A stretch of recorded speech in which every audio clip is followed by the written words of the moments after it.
Ready? Let's wait. You see, are Yes, you checking? yes. We have to begin. Okay.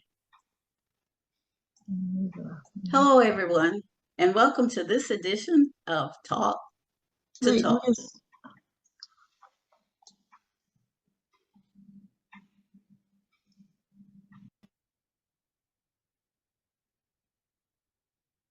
We're happy that you've joined us this Sunday afternoon for what we know will be a very informative session dealing with the topic caring for Alzheimer's and the caregivers. I apologize for the topic not being correct that went out in our email. Today, we're happy to have three persons who will give you some very helpful information, especially for times such as this. Now, I know that one of the speakers, Kenneth Gibson, is in Southeast Florida and keeps people on their toes as far as health and inclusion of everybody is concerned.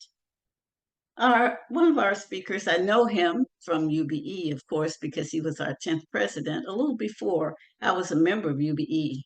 But how I got to really know him was from this book, One of the Young Turks, and the history here of him. So that's how I really know him. And Helen, of course, is a member of our task force. And she also did write a book doing her retirement. For a person who's retired, Helen is busy, busy, busy. So I'm not sure what the definition of retirement is. We're going to start as usual with a prayer, and then I'll turn it over to Helen for the rest of the program. Oh, just a minute, I forgot to say our chairperson, Dr. John Robertson, who will be on with us today, is actually recovering from his illness. I saw him earlier. He looked fantastic, so he's coming along well. I know his wife wants him to take it easy and follow doctor's orders, but he'll be back as our chairperson, I'm sure, very soon. Let us pray.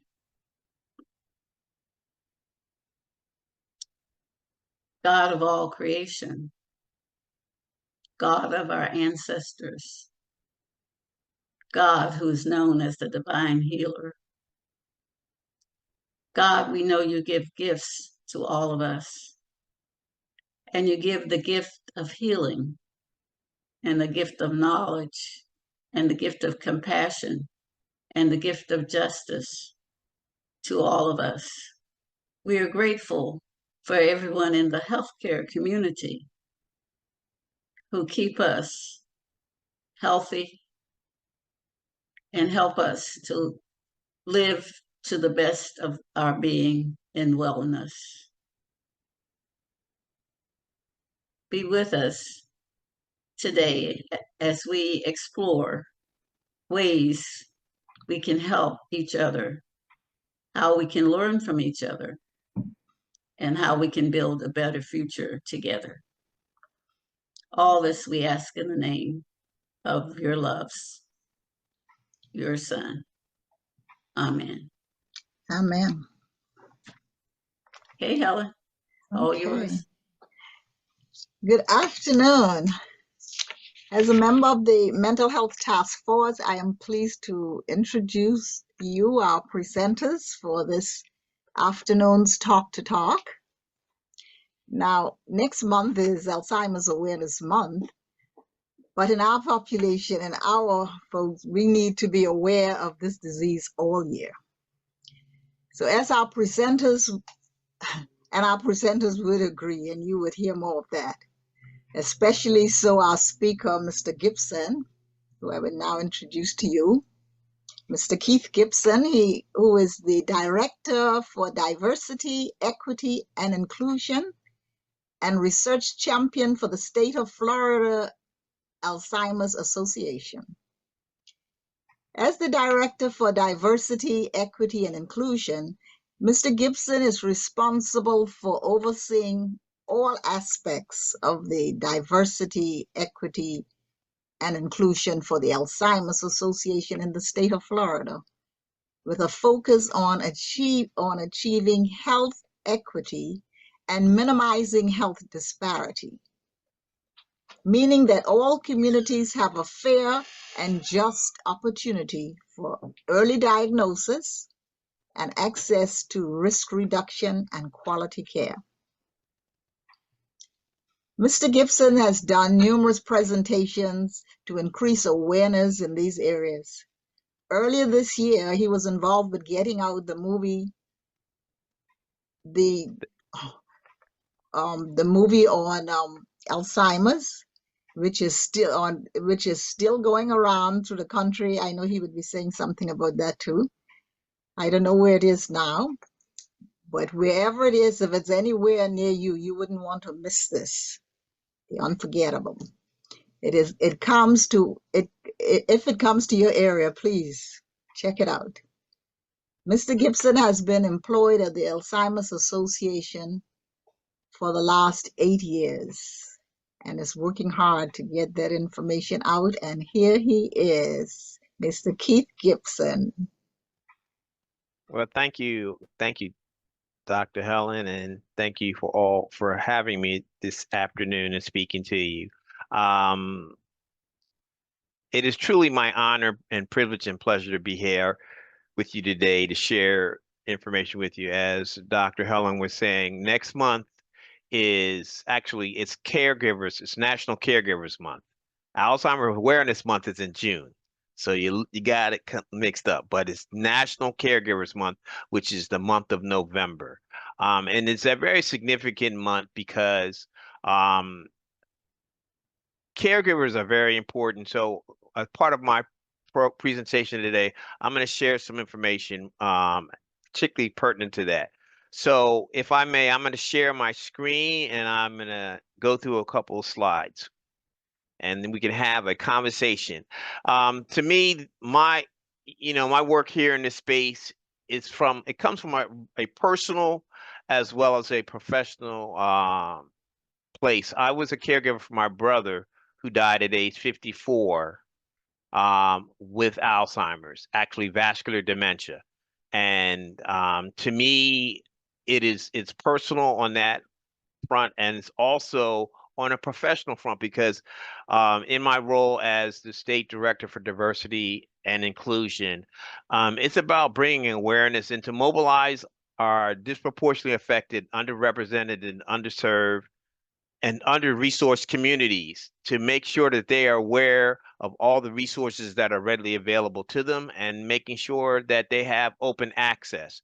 I always like to level set when I introduce myself because I know my title is very controversial, but it's not really controversial because diversity, equity, and inclusion really is all about open access for everyone to have access to, particularly in this space, to early detection, early diagnosis, and brain health, as well as care and support. So that's where my role is. So I just want to kind of like share that with you, if I may. So let me go ahead and share my screen, and we'll start our conversation.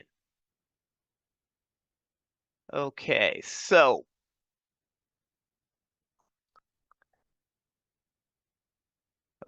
can everyone see my screen?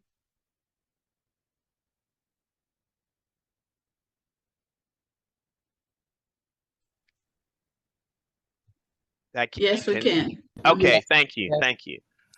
So the Alzheimer's Association is a worldwide health organization that is devoted to leading the way to end Alzheimer's and all other dementia by accelerating global research, driving risk reduction, early detection, and maximizing quality care and support. I want to begin our conversation by discussing the impact of this disease, okay? In other words, I want to talk about the actual prevalence that this disease has, and that'll help us to level set. So when we talk about Alzheimer's, I want to speak to a perspective from brain health. Alzheimer's is the consequence of poor brain health. But it's very, very important to understand the impact this disease has on our society. Every year, the Alzheimer's Association releases its annual Alzheimer's disease facts and figures report. And basically, this kind of like gives an update in terms of where this disease is. Right now, more than 7 million Americans are living with Alzheimer's disease that is supported by more than 11 million unpaid family caregivers.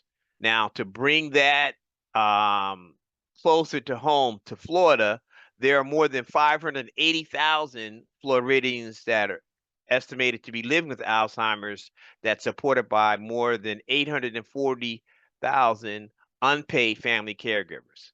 Now, I share these numbers not for you to focus on the fact that this is an epidemic, but let's consider on how we can really change the trajectory. Because the reality is that most of us know someone who's experiencing Alzheimer's and other dementias. They could be either our mothers, our fathers, our grandparents, our neighbors, friends, sometimes even our children. So it's very important to understand that this fight isn't just theirs, it's everyone's fight.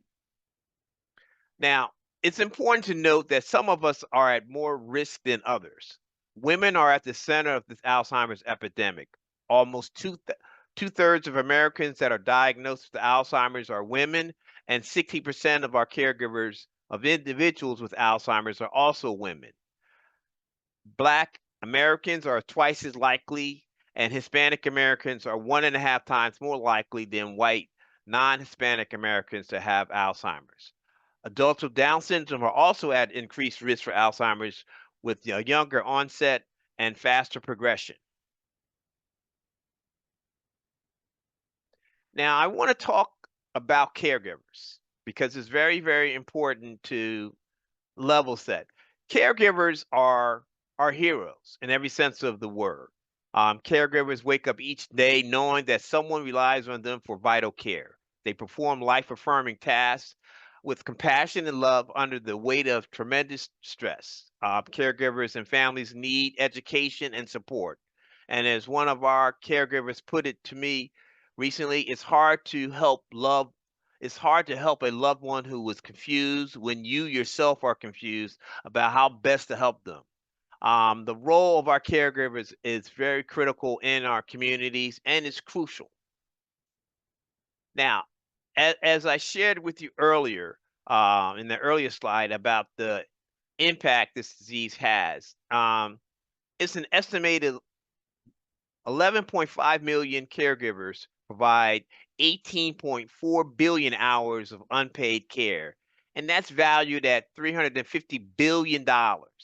Okay. And to bring this even closer home, I want to talk to you about the disparity of how race and ethnicity and caregiving plays a role. Research is still research regarding race and ethnicity and caregivers is somewhat limited, but here are some of the current statistics on caregiving. Black caregivers are more likely to provide more than 40 hours of care per week than white caregivers. Black caregivers are also more likely to care for someone with dementia versus their white counterparts. Black care, Black dementia caregivers are less likely to use respite services compared with white caregivers. Hispanic, Black, and Asian American dementia caregivers indicate greater care demands, less likely outside help or formal service use, and greater depression when compared with their white caregivers. Black caregivers are most likely than white caregivers to report positive aspects of caregiving. These numbers, just so that you know, really represent the fact that in in our diverse communities, we don't self-identify as being a caregiver. And the reason for that is the fact that when it comes to caring for a loved one, we figured it's our rite of passage, it's our duty to take care of our loved one. Just like with me, myself, when my brother and me being the youngest of nine, not only have I been a caregiver for my brother, but I've been a caregiver for my other siblings as well, in addition to my parents. But to me, it was an honor to be able to provide care for my family, and I think it's the same with every diverse community. But we don't look at ourselves as being a caregiver, and that's where we need to kind of like change the narrative, because we're missing out on access to resources. um, if I was to tell you that there are resources that are readily available to help supplement taking care of your loved one, a lot of you probably wouldn't even know about it, but there is definitely funding out there to help in this area. So now that I've kind of like talked about the impact and kind of like set the tone for what we're going to talk about in terms of caregiving, I want to give you some information about the basics of Alzheimer's and dementia to make sure that we're all on the same page. Now, one of the most commonly asked questions is, what is the difference between Alzheimer's and dementia? Dementia is not a disease, but it's a term that describes a collection of symptoms that are related to abnormal brain changes. Dementia symptoms cause a decline in our cognitive skills, such as our memory, thinking, and behavior. They also impact our relationships and feelings. Dementia impairs our daily life and our ability to live independently. So it's very, very important that you understand that the cause of cognitive decline can be due to other conditions such as infections, vitamin deficiencies, medication interactions, or other health causes. Um, so when we talk about Alzheimer's is the disease or the biological cause of dementia. Um, a person will have Alzheimer's, and if that Alzheimer's is not properly managed, then it could lead to the condition of dementia, which is impacting our ability primarily to self-care. Now, there are other types of dementias, as I shared earlier about my experience with my brother who had vascular dementia. There's also Lewy body dementia, frontal temporal lobe dementia. All of these are defined by very specific changes that are happening in the brain. Now, it's important to understand that Alzheimer's is defined by three hallmark changes in the brain. And those three hallmark changes are the presence of what they call beta amyloid plaques, tau tangles, and neurodegeneration, or the simple term is nerve cell death. Okay, in the areas of the brain again that are important for our cognition, our memory, and behavior. When I use the word cognition, I want you to think of it in terms of how the brain processes information, okay? Because these in our brain, we have these nerve cells that are known as neurons, and there are billions of them, and they travel throughout the brain on a network of highways. And I want you to think of each one of these highways as a connector between two neighborhoods, a neighborhood for short-term memory and a neighborhood for long-term memory. Each of these roadways of which these neurons travel with communication throughout our body, they have to go across a bridge, and that bridge needs to be in a down position. If the bridge is not in a down position, then what happens is the the neurons are not able to communicate between our long-term and our short-term memory neighborhoods. So what happens is this bridge is in an upright position, and now that person cannot relate to what's going on in their short-term memory, but they can relate to what's going on in their long-term memory. And that's where you find them exhibiting some behaviors that really is attributed to their frustration, because one of the things that I want you to realize is that an individual that does have Alzheimer's, they are still intelligent. and therefore they understand that, hey, there's something that's going on with me. Now, it's important for you to understand that Alzheimer's disease occurs over what we call a continuum. In other words, it changes over the course of time. What we know is that Alzheimer's can begin up to 20 years before it actually appears. Okay, the symptoms itself appears. And so what we need to think about is the fact that everyone will start off without any symptoms. But as we age, okay, our brain will change in terms of how it processes information. In other words, we will experience a cognitive decline, okay, which is normal, okay, because as we age, the way that we process information will change. However, what I want you to be aware of is that there's a difference between cognitive decline and mild cognitive impairment. So you're talking about cognitive decline and cognitive impairment. Cognitive impairment means that you are experiencing some memory issue. There's some memory loss. However, it is not severe enough that it interferes with your ability to perform self-care tasks. Okay. And once you realize, okay, that something is going on with your memory, you need to do something about it. You need to really go and get yourself assessed. You want to have first and foremost, you want to have that conversation with your doctor, okay? And say, hey, listen, I'm having some memory issues. Now, it's very, very important that and we're going to talk about this momentarily about getting a accurate diagnosis because it's a very involved process, but no one doctor can give an accurate diagnosis. It takes a combination of doctors. But it's very, very important that we pay attention to our cognitive decline, and particularly if it's affecting our memory, because if we're having issues regarding our memory and it's not interfering with our ability to self-care, then you're in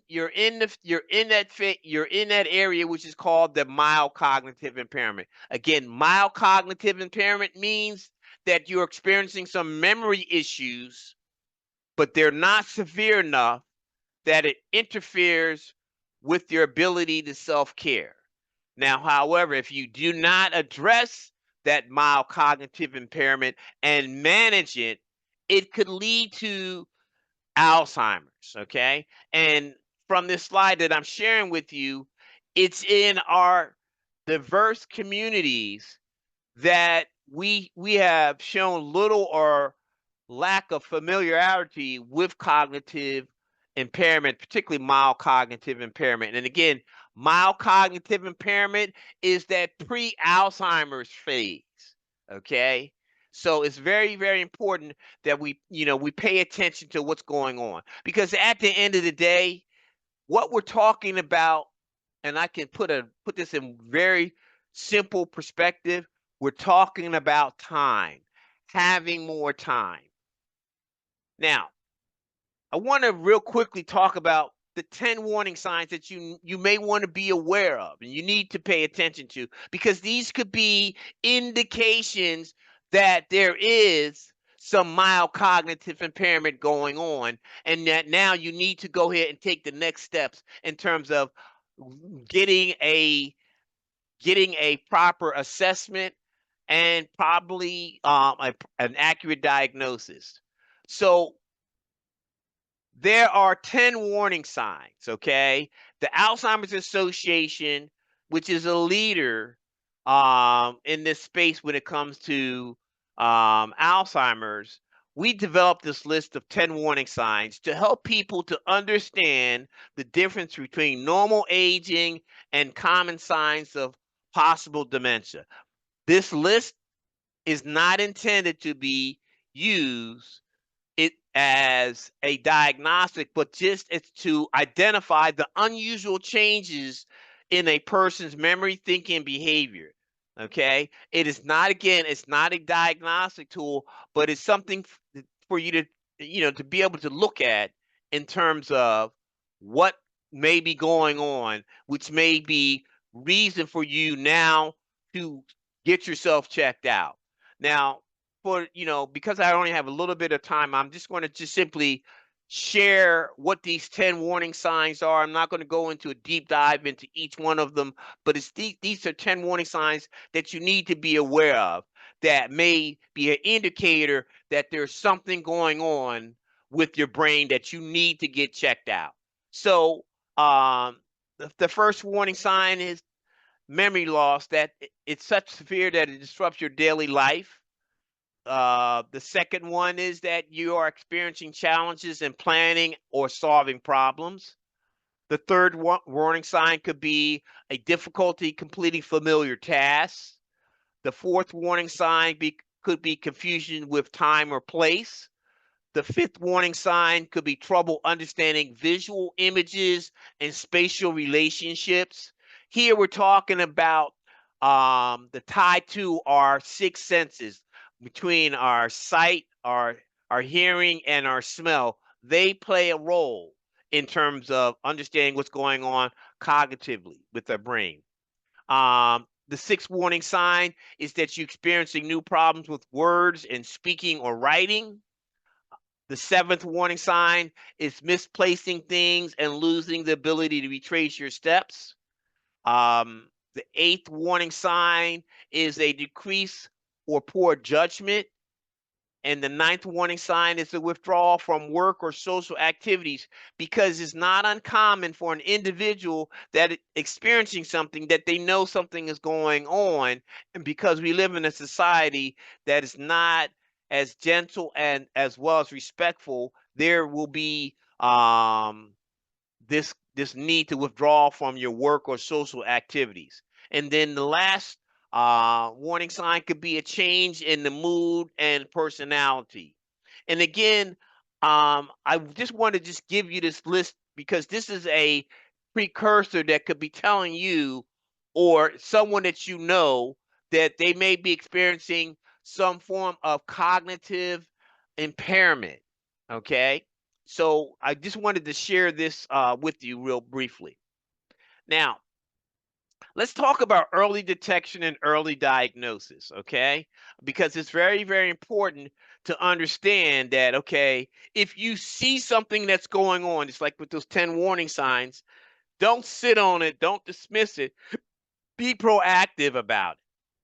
Now, despite being at a higher risk for Alzheimer's and other dementias, Black Americans and Hispanic Americans are underdiagnosed or diagnosed at later stages in the disease compared to non-Hispanic whites. Okay, so it's very, very important that we need to really, as being a you know representative of a diverse community, we need to really uh, pay attention to this because it's very important that we take better care of our community. All righty. So when we talk about how is Alzheimer's currently diagnosed, well, there's no one single test. In other words, no one doctor can say an individual has Alzheimer's dementia. It takes three doctors. It takes your primary care physician, your neurologist, and your psychologist. The primary care physician is critical because you need them to be able to make the referrals to the neurologist and to the psychologist. When you go to your physician, your primary care physician, and you share with them that you are experiencing some memory issues, their their thought process should be, okay, let's run some tests versus well, there's not that much I can do for you because of your age. Let me write you a prescription.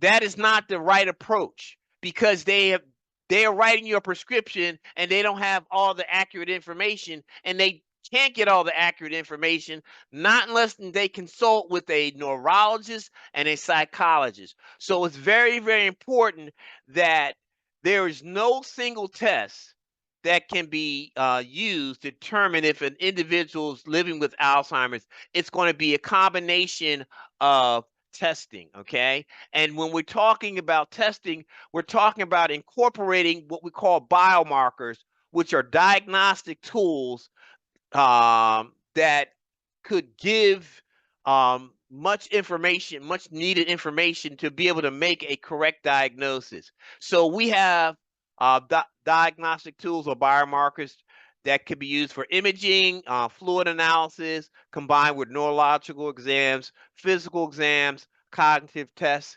and which are needed to make an accurate diagnosis. Now, there is no reason to be afraid anymore, okay? Because having an early diagnosis has three benefits. It has a medical benefit, it has an emotional and social benefit, and it has a financial benefit. Because you want to know, because it's not about just you, but it's about your family, and your family can be a part of this whole process. So when we talk about medical benefits, we're talking about having access to current treatments, particularly those that are FDA approved, being able to have access to clinical trials. When we talk about emotional and social benefits, we're talking about being able to give more time to plan end of life decisions. When we talk about financial benefits, we're talking about having access to resources that are readily available through our U.S. government. So there is so much importance to having an early diagnosis because it has many factors that are very beneficial that should be considered. Now, I want to share news that you can use. Um, as Dr. Helen indicated in my title, that I'm a research champion, and that um, gives me the ability to work with some of the most world-renowned researchers around the world and even here in the state of Florida. And just recently, I attended our international research conference a couple of months ago, and they shared the latest research using blood tests, okay, to help revolutionize the accuracy of Alzheimer's disease diagnosis. Now, they started actually in 2020 with looking at blood tests as being as being a biomarker. And since this time, the accuracies of this testing has increased. Last year, they shared that the accuracy was up to 80%. Well, this year, they announced that the accuracy of the blood testing is up to 90%, which is positively amazing because now instead of using getting a picture of the brain or having spinal fluid drawn, you could just simply get your finger pricked, and that could give indication about whether or not you are at risk of Alzheimer's or dementia. So this is super super exciting because I'm almost certain by next year this time we'll be able to say that the blood testing is 100% accurate. Now, I just want to also add that the blood testing by itself is not going to be it. It's going to be used in combination with other tools or other biomarkers to help get that accurate diagnosis. So it's very, very important that I make that statement. Now, I real quickly want to talk about the treatments that are readily available right now, meaning that they're FDA approved treatments for Alzheimer's. Now, on this slide here, it shows the list of all the FDA medications, okay? The first five or the first five are those that are FDA approved that help manage the symptoms for a limited time. They do not treat the underlying cause of the disease, okay? However, if you look at the very last, the group that's in purple, that's a group that we call anti-amyloid treatments. These are the treatments that are designed to slow down the disease progression by targeting the underlying biology. These will help reduce the mild cognitive impairment. Now, the most latest drug that was FDA approved and approved for payment by CMS was donanemab. That's the very last drug on this slide. This drug therapy has been shown to reduce mild cognitive impairment by 33%. That is huge. That's a huge um, point to bring out because that's what we want, okay, is to reduce the mild cognitive impairment by helping to reduce the amyloid plaque buildup. Now, I know I have a little bit more time left, but I could share with you that there's another drug therapy that they're working on that's looking at to stop the shrinking of the brain cells. But due for lack of time, I'm not going to be able to go into that. But I'm super excited. Again, at our research conference, they talked about using other drugs that are being used for something else. One particularly that they're very hopeful about, that it's used for reducing fat. It's called Ozempic, and they are saying that that drug therapy has shown promise in terms of helping to stop the shrinking of the brain cells, which is what we want.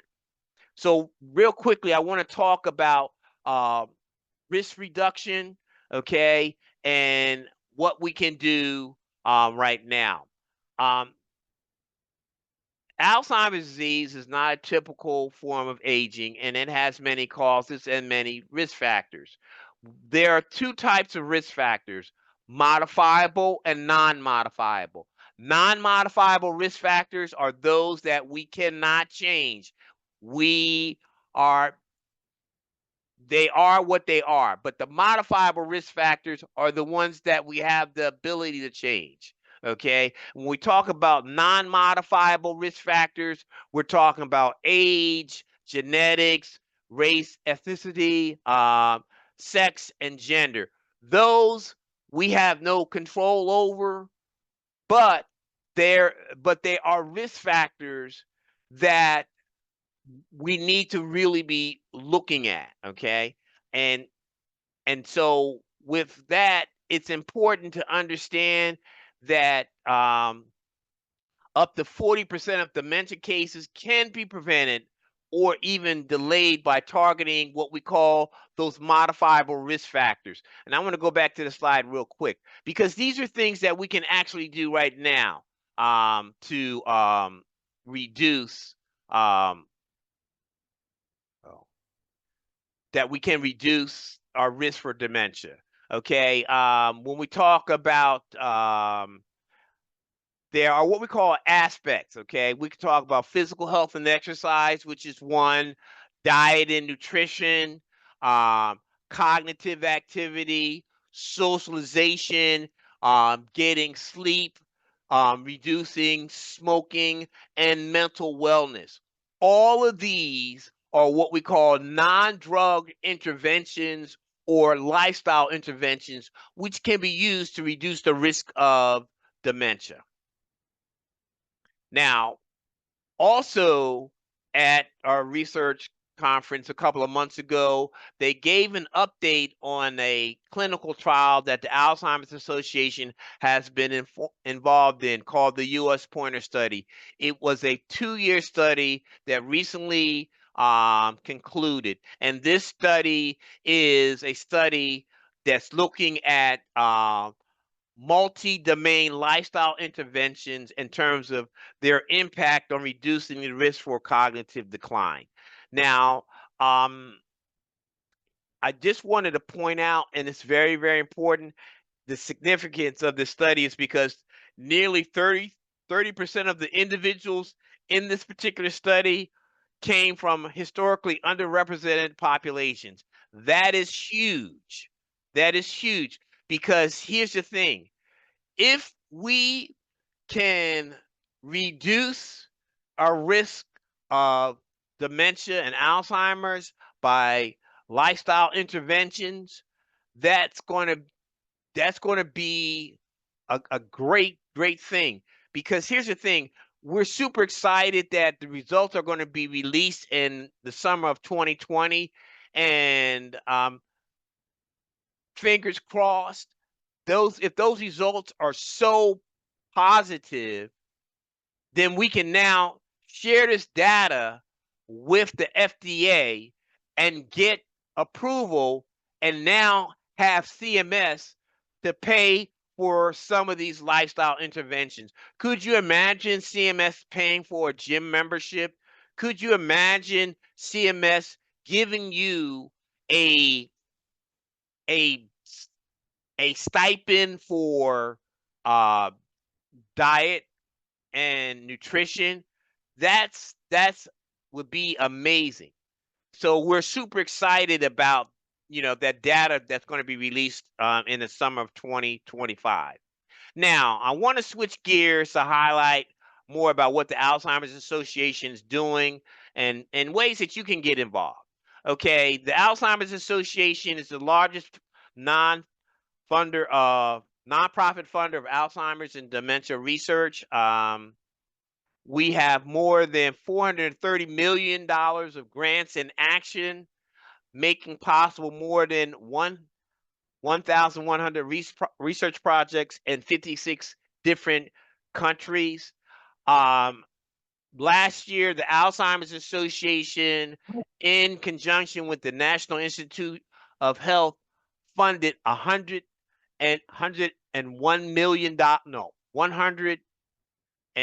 million in research grants. So, and we are planning on doing that again this year. And so with that said, I know that I'm speaking to my faith-based Mr. community Keith, here. I know I'm running out of time. I'm almost finished. you're out. You're out. I'm sorry. I'm sorry.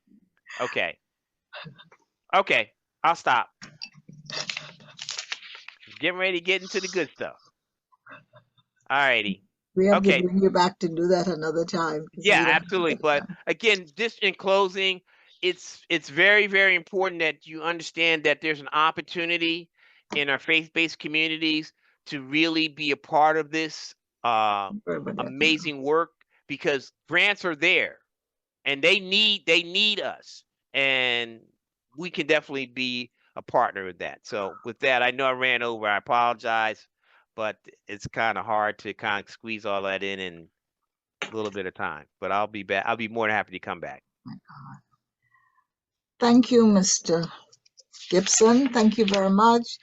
For those of you who have questions, please put them in the chat. We'll do them at the end, because right now we will be hearing from Reverend Dr. Kwasi Thornell, an ordained Episcopal priest since '73, and he's worked actively in our churches at all levels.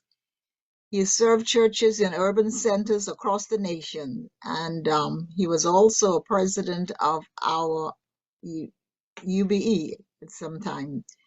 He was president at the Union of Black Episcopalians from '82 to '88. And he was also in the National Cathedral, but he's now in Miami, Florida. We have him here with us, and he's at the Atonement Church. But right now we'll move on, since we're so short of time, and let us welcome our presenter, Reverend Canon Dr. Thornell. Okay. He will talk to you about the caregivers and caring for our caregivers. Thank you, Helen, and thank you, Keith. Keith and I probably need to go on the road, because we've been together in a lot of these presentations now. He was recently at a health fair that we had at Church of the Atonement in Lauderdale Lakes, Florida, which I have the honor and privilege of serving as the priest in residence. I'm not sure what that title means, but and I wanted to comment to Carrie Brown and saying that she remembers me as a young Turk. It's been a long time since I Oh, called God. Turk. So it was nice to hear that definition come up again. I wanted to say that, I got involved in terms of dealing with Alzheimer's about maybe 8 or 9 years ago. And as a parish priest, someone in my congregation, as I was serving in Oakland Church, St. Church in Oakland, California, uh, died from Alzheimer's. And at that time, I did not know a whole lot about Alzheimer's. Frankly, I was very ignorant about Alzheimer's. And so I began to do some research as what is this disease that is presenting itself that's going to take somebody's life, member of my congregation. And found out all the data that Keith has presented in terms of the impact on the African American community is huge. Of course, we're not surprised by that because we know a lot of the major diseases and ailments impact the African American or the Black community disproportionately in relationship to other communities, and that's we can go into another time and talk about why that's the case. But what was important to me to understand was how we as a faith community, a church community, can respond to persons who have Alzheimer's. A very good friend of mine who also was a young Turk, Reverend Canon, Archdeacon Canon Lorenzo Wooden, died about a week and a half ago from Alzheimer's. And what I remember Lorenzo most was he's a very energetic, very popular, very charismatic priest in the church, in the Episcopal Church, and served in the Diocese of New York and the Diocese of Southern Ohio. And he died from Alzheimer's. While I was serving in Oakland, a priest in the congregation who was retired also had Alzheimer's. And it was interesting to see his progression over time from the time he was diagnosed and the time he actually died. Most recently, another priest who also was in that congregation as a retired person also died from Alzheimer's, and several members of that congregation have now contracted Alzheimer's. So it's important in terms of faith communities that we understand all of the information that Keith was sharing, but what is most important that we understand is that we as a faith community can be supportive of persons who have Alzheimer's, and most importantly, supportive of caregivers to persons who have Alzheimer's. There is no cure for Alzheimer's. All that Keith was indicating in terms of the progression, in terms of trials and studies, are very good, and we applaud the advances, but they only increase maybe the length of time that a person has or the cognitive ability that they have while disease, but it does not stop them from dying from Alzheimer's. So let's be very clear about that. That's if a person is contracted Alzheimer's, they're going to die at some point. The point is, how do we care for that person who has the disease, and how do we care for the person who has to be the caregiver for the person who has that disease? Any of you who know anyone who has any form of dementia or Alzheimer's know that it is very stressful, extremely stressful on the person who has it, but also very stressful on the caregiver. And often it is so stressful on the caregiver that sometimes the caregiver dies before the person who has Alzheimer's, because there's just multiple things that are happening that impact the relationship. And as Alzheimer's progresses, it is more demanding on the person who is left to give for that person. And Helen, I wanted to correct you that it's not a movie, it's a play. Unforgettable is a play that is circulating around the country for the Alzheimer's Association. And it is a wonderful play that talks about a key issue, and that is denial. In terms of how, we, in the past, we used to look at memory loss as being something about Aunt Mary or Uncle Joe is just being forgetful. And so we kind of ignore that. and we didn't know about Alzheimer's or dementia-related issues. And so we just kind of say, well, that's part of the aging process. And there is a certain level of aging that is related to forgetfulness.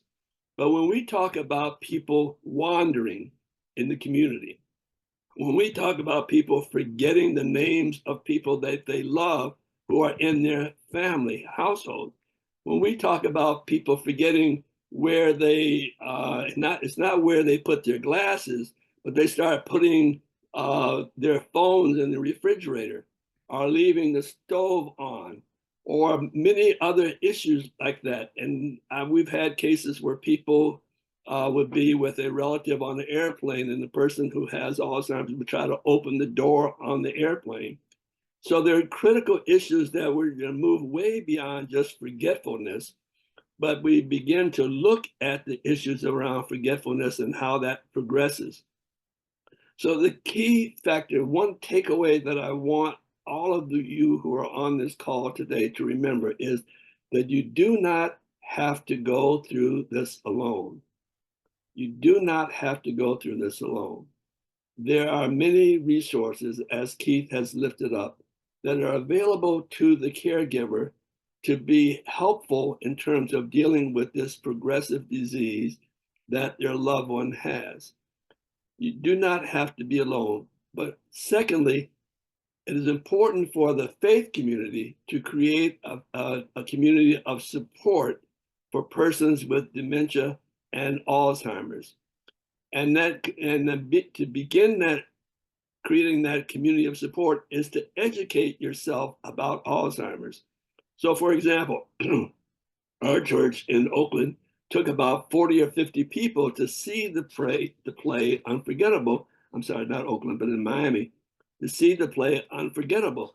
And they learned a lot about the experience about families are dealing with Alzheimer's, and how families often go through denial.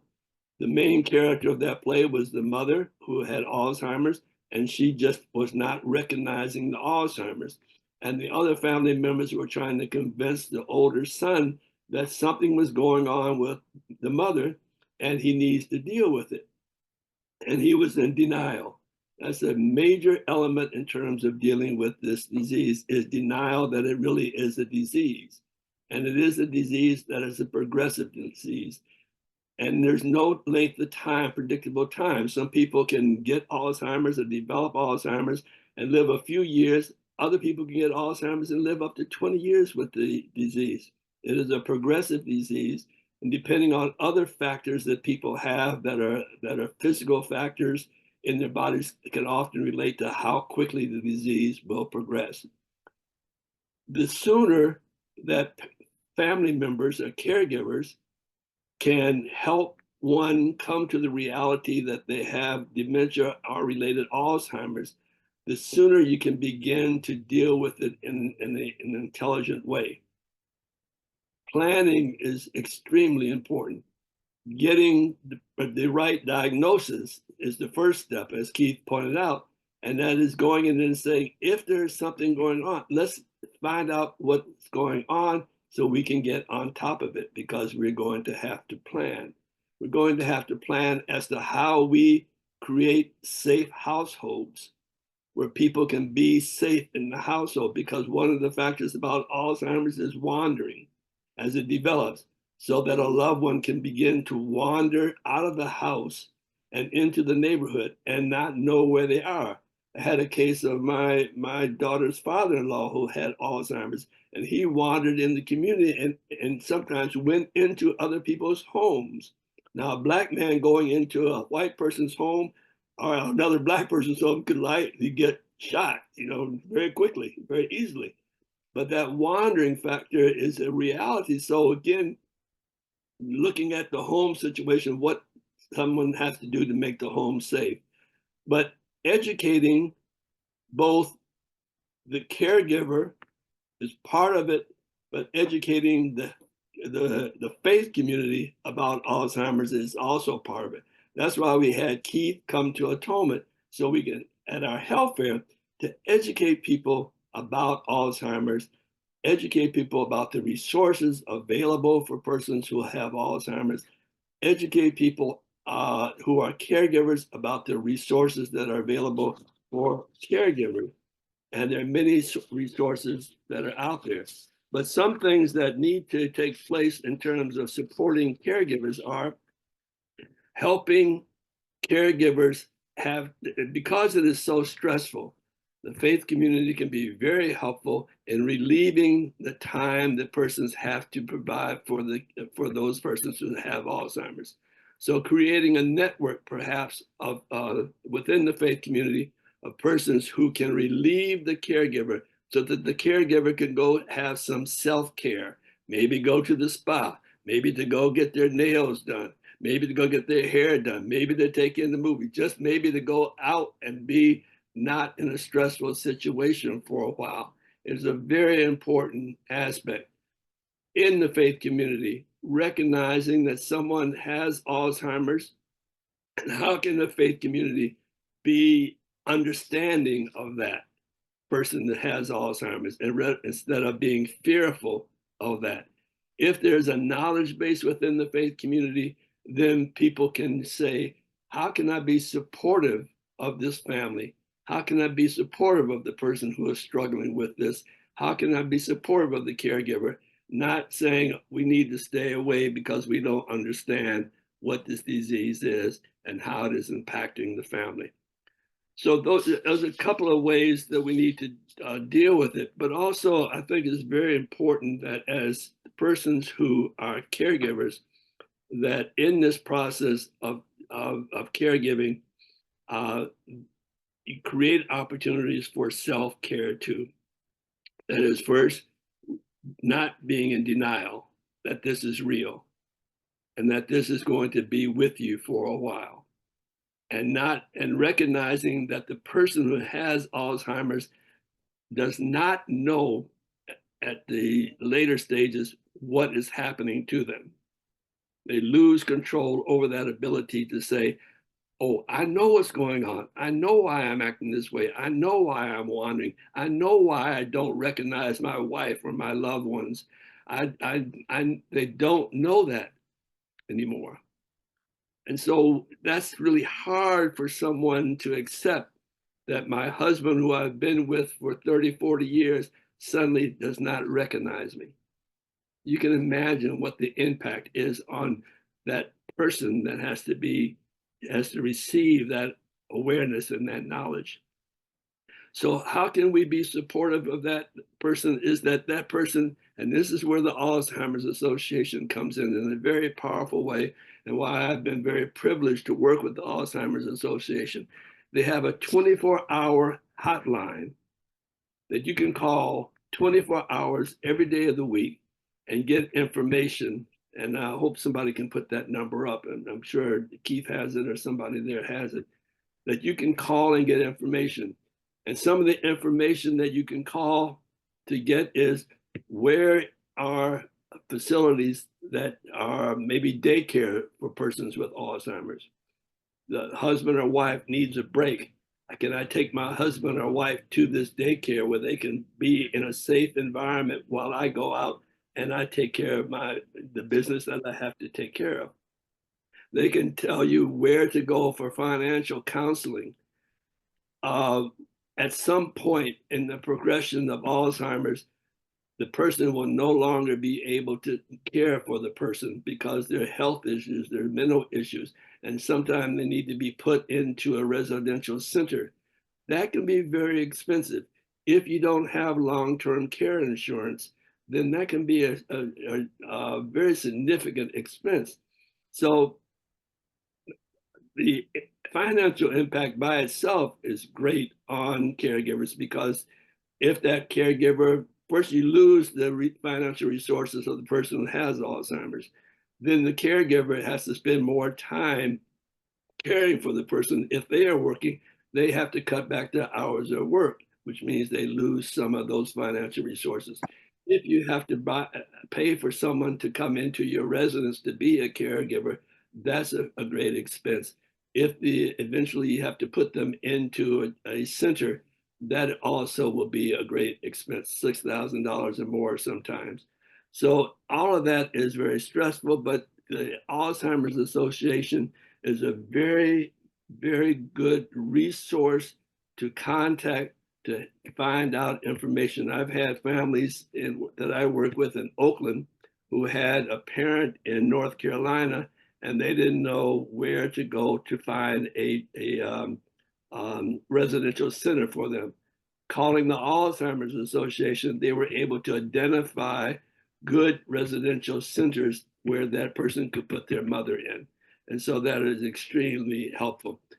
The Alzheimer's Association has persons who speak different languages, so that if they speak Spanish or they speak an Asian language or something like that, Alzheimer's Association on their hotline can refer people who need help and but don't speak English. So these are just some of the. I think I'm not sure, Helen, how much time we Yeah. got. I think we're at 5:01, and people may want to ask questions. And I'm sorry I can't give more information at this point. But the two critical points. One, as a caregiver, you don't have to go through this alone. That's very critical. You don't have to go through it alone. And two, the faith community is the prime place where, as a community of support for the person who is the caregiver, but also for the person who has Alzheimer's. And just one final is that Alzheimer's Association stands ready to support you at all levels of this journey, which can be very challenging for everyone involved. Mhm. Thank you very much, Cameron. I know we're out of time. I know there's a lot more out there, and we'll have to do some again some other time, because there's lots more information we could share. And we have some questions here, and Yes, we do. I don't mean to interrupt you, but Gabrielle, can I check in with you to see if we have maybe 5 more minutes? We could have 5 more minutes, or do we for need the to check out? question, Yeah, you can take time. you need to Okay, do the because I think there are questions. about 10 questions in the chat. Thank you. Yeah, okay. Go ahead, Helen. Will the one here is, I think, Keith, are you there? Is Keith still here with us? Because I don't see him. He just put the number here when I was about to put it. I think this one will go I with, did see but I him think put the this number blood in. test is focusing more on the Alzheimer's, but I don't know if he has more information about something with this. And the other question we have here is, got the number. You say you had some more questions? Can I just You saw some more questions, Carrie? Because I only see about two questions. let me give the hotline number. Can I give the hotline number? Yeah, it's in the Yes. chat here, and I could take Put it out that in for there. you. It's 1-800-272-3900. It's in the chat. Yes, okay. Got it. Yeah, because I I think, started. yeah, one of the Any questions, other how to keep questions my out there? brain healthy. I think Huh? he showed that in a slide. And for those of us who aren't, I know it was a lot for me to digest. This will be, on the UBE website. So we can go back to that again and see this whole program, because it has been recorded. There was certainly a lot of information. I think the other things were just that's here were They were just just comments. comments. Mr. Gibson, you have a great Mhm, presentation. right. Thank you. And And this it really seems was. to me this is just like part one of a broader conversation that we all need to have. I am very appreciative of the fact, though, that you did stress what we as a faith community can do and need to do in our churches. Thank you very much for that. Okay, Hey, Charlene, you Helen. have your hand raised. Where's Ye- Charlene? Oh, there she Yes, is. hi, thank you. If Keith is no longer here, this question he may not be able to answer it. I'm asking if the blood test will identify the other forms of dementia, the blood test that he referenced I for think that blood test, Alzheimer's.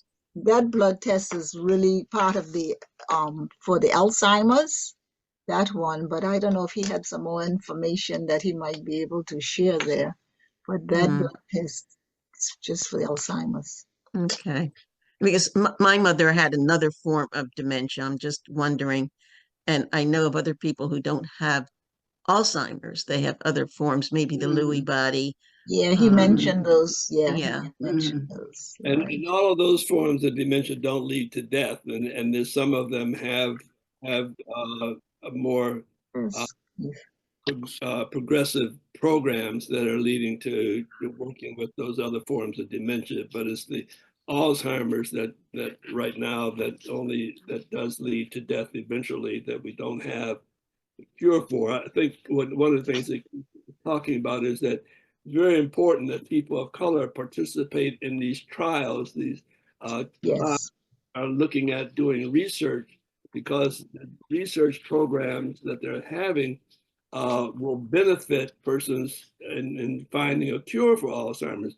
But the problem has been that we have not had enough people from the people of color community to participate in these trials. And part of that stems from the history that we've had with the medical community, the Tuskegee experiments, experiments that have been done to Black people, that we tend to say, well, I'm not going to participate in the trial because we don't know what it's going to lead to. No, not that one. The reality is that if we don't participate, we won't find a cure. Oh, sure. Okay, any other questions before we close out? I'm sorry I had to cut some things short, but we were running out of time, and even your introduction and little talk. But much of what I would have liked to say was covered anyway. So thank you all very much. Thank you all for participating, and we will have some more information for you later on. And I thank you, Cannon, for that I said movie instead of a play. And I was hoping that that Keith had some other dates so people could have an idea where the play is right now. I think you can get that information. But he's gone. I know he had something to do it. Yes. Right. Or I think we can probably try to contact him and maybe put together some information, have it posted on the UBE website. Well, if you get the dates, because we had it earlier this year during Alzheimer's month. And just now I was talking about Caregivers Month for next month, because we were doing something for that too. But anyway, I guess that's it. If there's no more questions, thank you very much. And we will close out on this. Thank you, Cannon. Keith, I'll have to talk to Keith. He probably had to get off or something. And we certainly thank all of our audience for spending time with us today. It certainly was very well worth it, at least to me. I learned a lot. Thank you all very much.